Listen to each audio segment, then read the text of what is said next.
In this video, I will show you how to store the cups on the machine. This is a very important step in the barista job, as it allows you to have a better workflow during the working days. Now, there are two ways of storing the cups on the machine. There is the way of storing the cups upside down or right side up.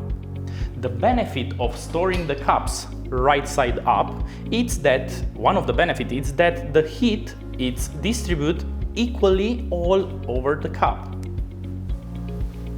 Another benefit of storing the cups right side up on the machine is from ergonomic point of view. This is during the working days, you are avoiding an extra movement. If you store the cups above the machine upside down, you have an extra movement, which is this one.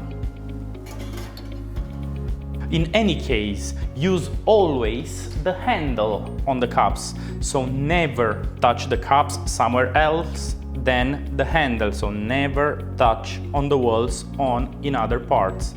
And also, please remember to clean the cup underneath after the extraction in order to have always a clean saucer. Another suggestion that I can give is to not cover the cups on the machine. Leave always the cups without any cloth on top.